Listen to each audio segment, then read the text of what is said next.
배가 몹시 고픈 파리가 맛있는 꿀이 담긴 꿀단지를 발견했습니다. 그래서 그 주위를 빙빙 돌면서 간을 보는 거죠. 저걸 먹을까 말까. 조심조심 다가가서 꿀맛을 보는데 너무 좋은 거예요.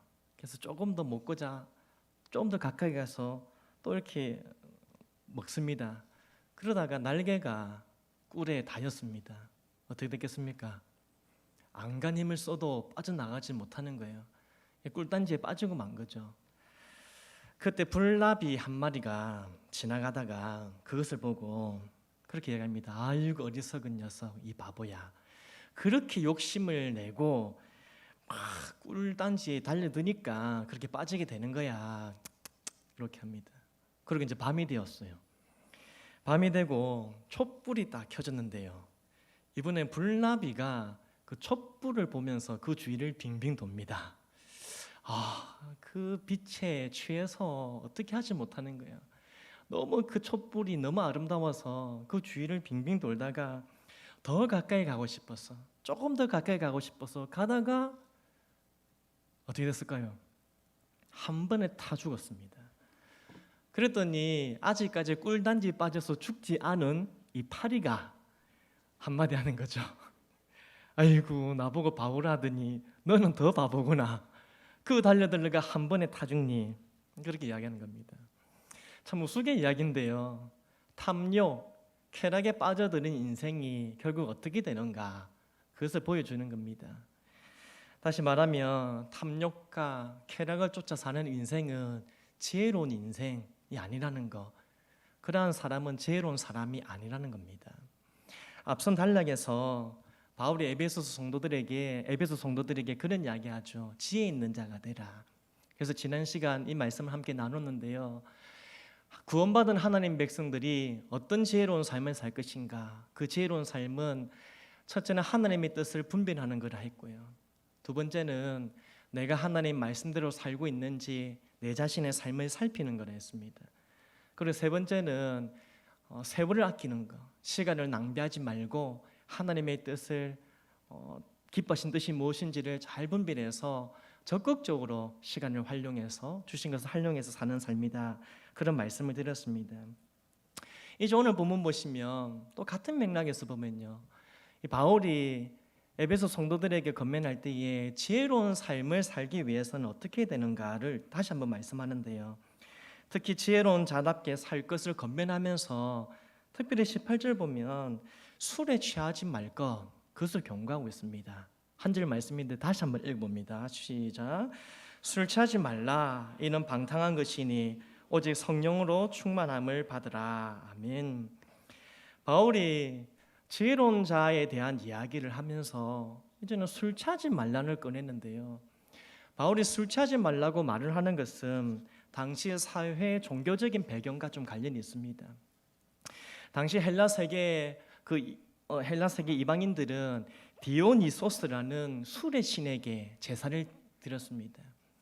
그때 제사를 드릴 때는 술, 현란한 춤을 추고 막 노래를 하고 그다음 환각에 빠지고 이런 것들이 제사에 그게 동반되었거든요. 그래서 이방인들은 어떤 감정적인 기쁨을 얻기 원한다, 아니면 근심을 좀 잊고 싶다, 신비한 어떤 체험을 하고 싶다, 그러면 그 제사에 참여해서 술에 흠뻑 취하는 거죠. 술을 마시면서 그 제사에 취해서 자기가 얻고자 하는 것을 얻는 겁니다. 또 에베소에는 유명한 아데미 신전이 있거든요.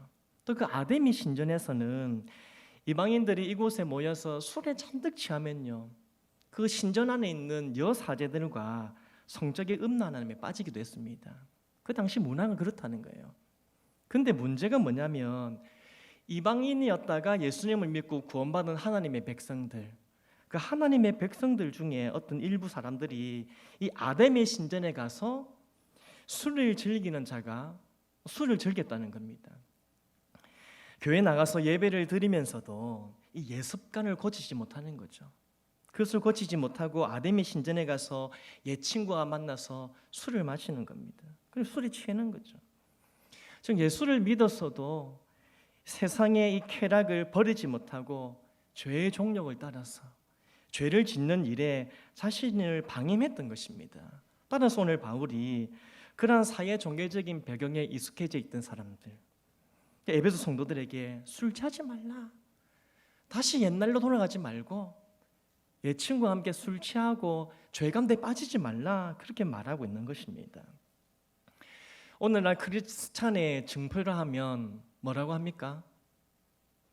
교회 다니는 것도 있겠지만 술을 마시지 않는 것을 보면 저 사람 크리스찬이네, 교회 다니는갑다, 그렇게 여기는 경향이 있습니다. 선교사들이 한국에 들어와서 복음을 전하는데요, 이 한국 교회 성도들이 술에 잔뜩 취해서 싸움을 하기도 하고 건강을 잃기도 하고 돈도 다 잃고 패가망신하는 것을 보게 되는 겁니다.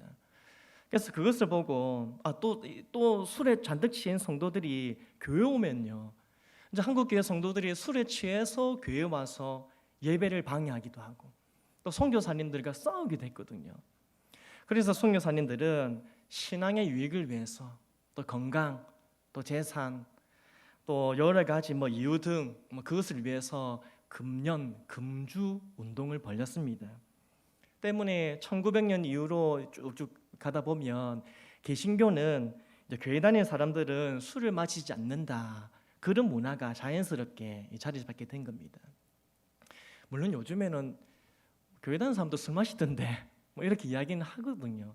하지만 그래도 술자리에서 술을 마시지 않는다면 크리스찬인갑다, 그렇게 되는 거죠.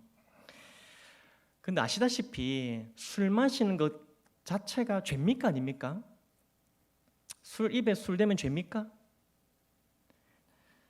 술 마시는 것 자체는 죄가 아닌 겁니다. 바울은 술 취하지 말라고 했지 술 마시지 말라 하지는 않았거든요. 사실 하나님 주신 것은 모든 것이 선합니다. 그 말은 지혜롭게 사용하면 유익이 되기도 한다는 거죠. 시편 104편 15절에 이렇게 말씀합니다. 하나님께서 사람의 마음을 기쁘게 하는 포도주와 사람의 얼굴을 윤탁하게 하는 기름과 사람의 마음을 힘있게 하는 양식을 주셨다. 아멘. 여기 보니까 슬픈 일이 있든지 좋은 일이 있든지 특별한 날이 있으면 사람의 마음을 기쁘게 하는 포도주 마실 수도 있다는 겁니다. 그러나 분명한 사실은 경건한 성도는 술을 즐기거나 술에 취해 살지 않는다는 것입니다. 바울은 직분자들에게 술을 즐기지 않을 것, 그리고 술에 임 박히지 않을 것, 그것을 교회 직분자의 자격 조건으로 제시했습니다. 또 디도에게는요, 나이가 많은 여성도들이 술에 종이 되지 않도록 그렇게 가르치라, 그것을 당부하기까지 했습니다.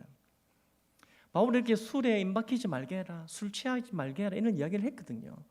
그런데 어떤 성경을 보면 또 술에 대해서 허용하기도 합니다. 신약 성경 바울이 이런 이야기를 합니다. 디모데전서 5장 23절 보면 바울이 디모데에게 이제부터는 물만 마시지 말고 내 위장과 자주 나는 병을 위하여는 포도주를 조금씩 쓰라. 포도주를 쓰래요. 근데 자세히 보니까 바울이 디모데에게 포도주를 마시라고 하지 않고 포도주를 어떻게 하랍니까? 조금씩 쓰라네요.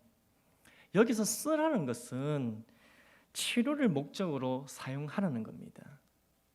즉 바울은 디모데에게 술을 마음껏 마시고 즐겨라, 그 이야기를 하는 것이 아니라 그의 병 때문에 치료를 목적으로 조금씩 사용하라, 그것을 사용하라고 권면하고 있는 것이죠. 그렇습니다. 바울과 디모데가 사역했던 그 시절에는 성도들과 그 다음에 사도들에게 술이 허용되지 않았습니다. 술을 마음껏 마시라, 마음껏 해도 된다, 그렇게 하지 않았습니다. 만약 그랬다면 바울이 구태여 디모데에게 이런 당부를 하지 않는 거죠. 사회 통념상 경건한 성도들, 그리고 말씀을 전하는 사역자들은 금주했기 때문에 오늘 바울은 디모데에게 특별히 위장병을 위해서 포도주를 조금씩 사용하라, 쓰라, 그 이야기를 하고 있는 것입니다.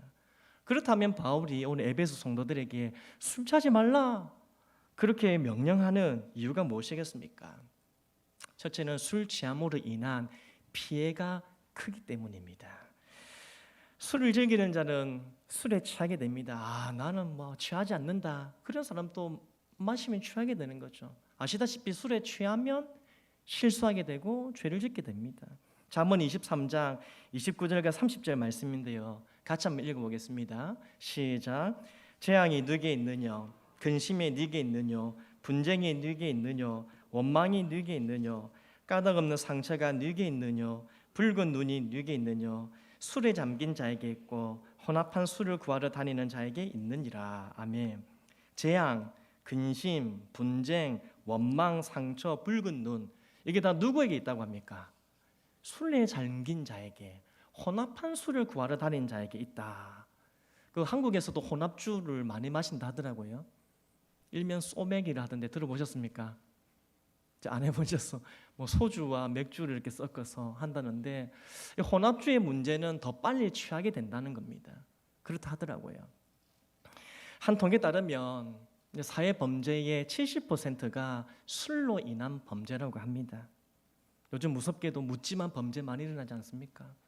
술에 취한 사람들이 밤낮을 가리지 않고 아무 이유 없이 사람들을 위협합니다. 고성, 방가에, 시비, 폭행, 상해, 뭐 사람을 죽이기까지 하는 그런 일도 일어났는데요. 그러면서 하는 말이 뭡니까? 뭐김에 그랬다? 술김에 그랬다는 거예요. 내가 한 게 아니라 이거예요. 술김에 했다. 그렇게 범죄가 일어나는 겁니다. 의사 출신의 유명한 설교자인 로이드 존스 목사님이 이렇게 술에 대해서 이렇게 지적합니다. 이것도 한번 읽어볼까요? 예, 시작. 술은 자제력, 이해력, 분별력, 판단력 등 사람답게 행동하게 하는 모든 좋은 요소를 마비시키고 반면에 본능적인 저급한 요소들을 부추긴다. 한번 보십시오. 사람답게 행동하게 하는 모든 좋은 요소들은 마비시켜버리고요.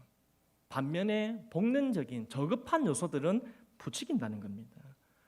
그렇습니다. 세상 사람들이나 믿음이 좋은 사람들이나 할 것 없이 술에 취하면 자제력을 잃고요. 하나님의 뜻과 상반된 행동을 하게 된다는 겁니다. 또 한 가지 술 취함의 문제는 성도를 방탕함으로 이끈다는 겁니다. 이제 오늘 말씀에 있는데요. 18절에 다시 보시면 술 취하지 말라 이는 방탕한 것이니, 여기서 방탕은 뭐냐? 낭비와 통제 불능의 상태를 의미하는 겁니다. 낭비하고 그 다음에 통제가 안 되는 상태예요. 행동의 결과에 전혀 신경 쓰지 않고요, 무분별하고 무절제한 행동을 하는 사람을 두고 방탕한다, 그렇게 이야기합니다.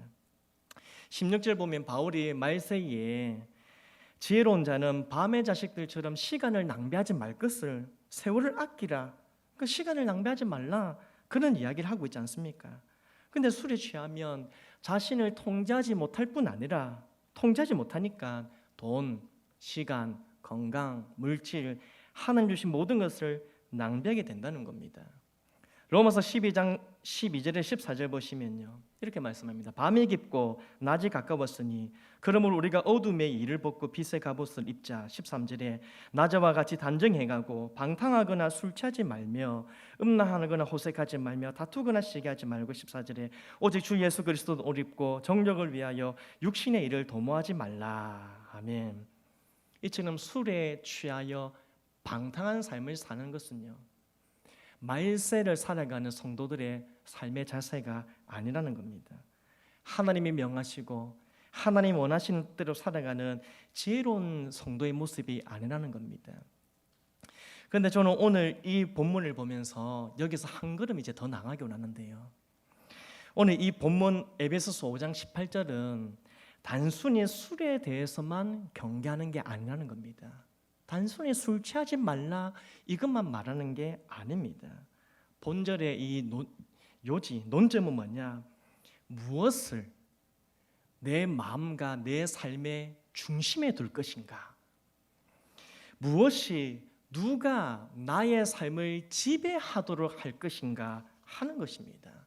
다시 말하면요, 성령께서 나를 지배하도록 할 것인가? 아니면 다른 그 무엇이 나를 지배하도록 할 것인가 하는 것입니다. 세상에는 술 외에도 우리 마음을 빼앗고 우리를 지배하려고 하는 것들이 너무나 많지 않습니까? 요한일서 2장 15, 16절에요. 이 세상이나 세상에 있는 것들을 사랑하지 말라. 누구든지 세상을 사랑하면 아버지의 사랑이 그 안에 있지 아니하니. 같이 16절 같이 읽어봅니다. 시작. 이는 세상에 있는 모든 것이 육신의 정욕과 안목의 정욕과 이생의 자랑이니 다 아버지께로부터 온 것이 아니요 세상으로부터 온 것이라. 아멘.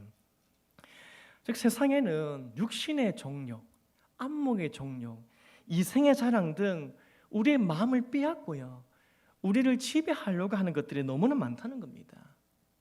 리차드 포스터는 돈, 섹스, 권력, 이것이 인간의 욕망 중에 가장 우위를 차지하고 있는 욕망이라 하는데요, 사실 우리 주변에는 생각보다 많은 사람이 이러한 것을 지배를 당하고 있다는 겁니다. 돈, 권력, 섹스, 여기 지배를 당하고 있는 거예요. 하지만 그들만이 아닙니다. 또 그것만이 우리를 지배하는 게 아닙니다. 다양한 것들이, 더 많은 것들이 우리를 지배하며 우리의 마음을 빼앗아 간다는 겁니다. 세상만이 아니라 교회에서도 학생들은 성적에 목숨을 걸고요, 성공하기 위해서 발버둥을 칩니다. 믿음이 좋다는 사람들도 성공과 출세에 지배를 당하기도 합니다. 그것 아니면 못 살 것 같은 거예요. 취미생활이 나쁜 것은 아니지만 그것을 즐기다가 거기에서 빠져서요, 그 취미생활에서 헤어나오지 못하는 그런 사람들도 있습니다. 스마트폰을 절제하지 못하고 밤낮으로 시시때때로 하는 거예요. 요즘 스마트폰 중독이 참 많습니다. 남녀노소 손에서 떼지 못하는 거죠. 특히 게임에 빠지다 보면 여기 계속 매이게 되는 겁니다. 뿐 아닙니다. 음란물을 탐닉하고요, 성공에 몰두하고요, 돈을 많이 버는 것을 삶의 목적으로 삼아서 세상의 정욕에 지배를 받고 사는 사람들이 많다는 겁니다. 그래서 오늘 바울이 술 취하지 말라, 즉 세상 정욕의 지배를 당하지 말고 육신의 정욕과 안목의 정욕과 이생의 자랑의 지배를 당하지 말고 오직 성령으로 충만함을 받으라, 오늘 그렇게 말씀하고 있는 것입니다. 특별히 저는 여기서 주목할 때에 바울이 성령의 충만함을 받으라 할 때에 그 앞에 뭐라 씁니까? 오직 성령으로 충만함을 받으라. 바울이 오직이라는 단어를 덧붙이고 있습니다. 오직 성령으로 충만함을 받으라. 왜 오직이라고 덧붙이느냐? 세상의 정욕과 방탕한 삶을 끊어버리고 그것을 벗어버리고 하나님 뜻대로 살아갈 수 있도록 돕는 것은 오직 성령의 충만함만이 가능하기 때문입니다. 세상의 정욕을 끊어버리고 하나님의 뜻을 따를 수 있는 능력은 성령의 충만함 가운데 충만함으로부터 공급받을 수 있기 때문입니다. 그렇습니다. 오직 성령으로 충만하면 육체의 소욕을 따르지 않고 성령의 소욕을 따라서 어둠의 일을 주의하게 되는 것입니다. 오직 성령으로 충만함을 받으면 성도로서 마땅히 해야 할 일이 무엇인지 하나님의 뜻을 분별하는 지혜를 얻게 되고요, 그리고 그 뜻을 행할 능력도 얻게 되는 줄 믿습니다. 따라서 성도는 오직 성령으로 충만함을 받으라, 그렇게 권면하는 것입니다. 그렇다면 성도가 받아야 할 성령의 충만함은 무엇일까요? 성령의 충만함. 성령의 충만함은 예수님을 믿음으로 성령이 내 안에 내주에 계신 것과는 다릅니다. 예수님을 믿으면 이미 성령께서 우리 안에 내주에 계십니다. 여러분에게도 성령께서 내주에 계십니까? 여러분 마음속에 계십니까?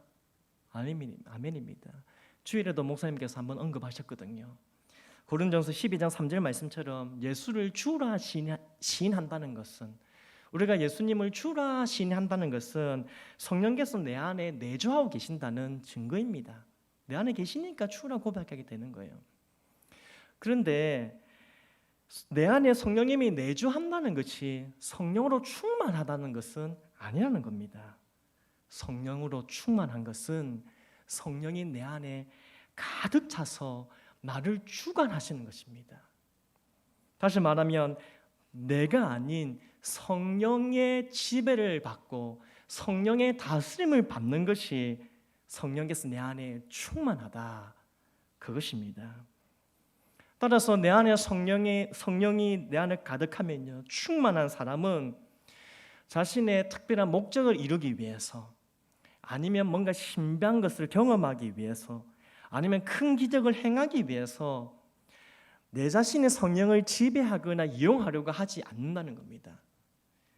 오히려 성령에 충만한 사람은 성령께서 내 삶을 주관하시도록 내 삶의 주권을 성령 하나님께 내어드리고요, 그래서 성령 하나님의 지배를 받고 다스림을 받아 하나님의 뜻을 행하는 삶을 살아가게 됩니다. 그것이 성령의 충만함이고 성령의 충만함을 받는 삶의 모습인 것입니다. 어떻습니까, 사랑하는 성도 여러분? 성령으로 충만하십니까? 성령의 충만함을 받기를 원하십니까? 아멘이십니까? 저의 평생 기도 제목이 무엇인지 아십니까 혹시? 저는 어딜 가나 기도 제목 이야기하면 이거 두 가지 딱 이야기하는데요, 혹시 아십니까? 성령의 충만함과 영육의 강건함. 저는 이 두 가지 기도 제목을 언제나 이야기합니다. 언제나 저의 1번입니다. 성령의 충만함을 주시도록 저는 매일같이 기도합니다. 왜 매일같이 기도하는지 아십니까? 성령의 충만함은 한 번 충만하다고 평생 충만함으로 유지되는 것이 아니기 때문입니다. 오늘 충만하다고 해서 내일 또 저절로 충만해진 것이 아니기 때문입니다. 오늘 본문에서 바울이 성령으로 충만함을 받으라 말하는데요, 이 단어는 현재 시제로 사용되었습니다. 그 말은 무슨 말이냐면 성령은 계속해서 채워져야 한다는 의미입니다. 즉 오늘 충만하다 해서 내일도 저절로 그냥 충만한 것이 아니라 오늘 충만해도 내일 또 충만하도록 구해야 한다는 것이죠. 성령의 충만함을 사모하시고요, 죄를 회개하고 성령께서 나를 다스려 주시도록 날마다 구해야 한다는 겁니다. 어제 충만해서도 오늘 또 구해야 되고요, 오늘 지금 성령으로 충만한 은혜를 누리고 있어도 내일 또 성령의 충만함을 받기를 또 기도해야 한다는 것입니다. 상선 여러분, 어떻습니까? 요즘 우리들은 무엇에 취해 있고 무엇에 다스림을 받고 살아가고 있습니까? 괴로운 인생도 잠시 있게 만들고 일시적인 기쁨을 주는 그 술을 즐기는 분 계십니까? 혹시 세상의 모든 행복을 보장해 줄 것처럼 우리를 유혹하는 성공과 돈에 집중하고 계신 분이 있습니까? 무료한 일상에 소소한 즐거움을 주는 그런 세상의 쾌락에 빠져 있는 분 혹시 있으십니까? 성도가 정말 취하고 성도가 정말 흠뻑 빠져야 하는 것은 오직 은혜이고 오직 말씀이고 오직 성령의 충만함인 줄 믿으시기를 축복합니다. 이것이 우리가 오늘도 취해야 되고 빠져야 할 것입니다. 말씀 맺습니다. 어떻게 요즘 잘 살아가고 계십니까? 열심히 일해서 열심히 돈 벌어서 잘 먹고 잘 쉬고 잘 살아가고 계십니까? 근데 그것은 잘 살아가는 것이 아닙니다. 예, 그래 저 잘 살아갑니다. 그렇게 산다는 것이 잘 살아가는 것이 아닙니다. 하나님의 백성들은 하나님의 뜻을 구하고 그 뜻을 행하며 하나님을 기쁘시게 해드리는 삶을 살아가는 것이 잘 살아가는 것인 줄 믿습니다. 그것이 하나님의 백성들이 잘 사는 길인 것입니다. 그렇기에 성도는 오직 성령으로 충만함을 받아야 합니다. 성령으로 충만하지 않으면 세상의 욕망에 사로잡혀서 하나님의 뜻대로 살아갈 수 없기 때문입니다. 성령으로 충만하지 않으면 하나님이 맡겨주신 그 사명을 감당할 능력도 공급받지 못하기 때문입니다. 따라서 우리는 오늘도 지금도 하나님 성령으로 충만하게 하여 주옵소서 그렇게 구해야 할 줄 믿습니다. 성도 여러분, 정말 잘 살아갈 수 있기를 소망합니다. 오늘 또 성령으로 충만하고 내일 또 성령으로 충만하기를 간절히 소망합니다. 그래서 우리 안에 내주하시는 성령님의 다스림을 받아서요, 성령께서 공급하시는 그 힘과 그 인도하심을 받아서 하나님의 뜻을 행하고 하나님 맡긴 사명을 감당하고 하나님을 기쁘시게 해드리는 우리 모두가 되기를 주님 이름으로 축복합니다.